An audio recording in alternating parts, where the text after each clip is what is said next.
विक्रमादित्य और काल पुरुष। एक राजा की समय से लड़ाई। कुछ राजाओं की कहानियां इतिहास में लिखी जाती हैं, लेकिन कुछ समय के बाहर घटती हैं।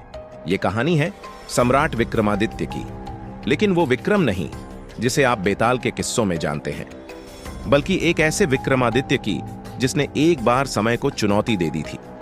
एक दिन शिकार के दौरान विक्रमादित्य को एक रहस्यमयी साधु मिला।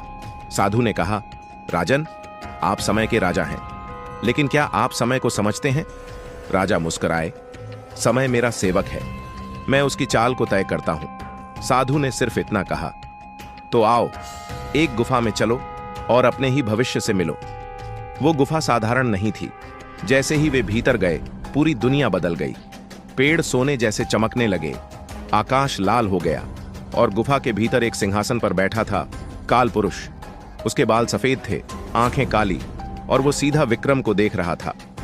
लपुरुष बोला, हर राजा चाहता है कि उसका नाम अमर हो, पर मैं वो हूं जो सब कुछ मिटा देता है। विक्रम बोले, अगर तू समय है तो तुझे बांध सकता हूं। मेरी तलवार से जो युद्ध जीते गए हैं वो इतिहास बन चुके हैं। काल पुरुष हंसा, इतिहास? क्या तुम जानते हो 5000 वर्षों बाद तुम्हें सिर्फ एक कहानी मान लिया जाएगा? विक्रम के चेहरे पर पहली बार डर दिखा। विक्रम ने तलवार निकाली, फिर मुझे उस कहानी को खुद लिखना होगा। और उन्होंने काल पुरुष पर वार किया, पर तलवार हवा में ही रुक गई।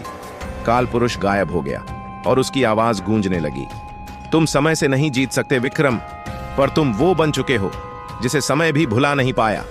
राजा जब बाहर आए तो पूरे नगर में अंधकार था और एक नया पत्थर गुफा के द्वार पर उभर आया। वह जो समय को चुनौती दे वह अमर नहीं होता, बल्कि वह अनंत हो जाता है। सम्राट विक्रमादित्य का वो अनुभव कहीं दर्ज नहीं हुआ, पर आज भी कुछ पुरानी गुफाओं में उनकी कहानियों की गूंज मिलती है।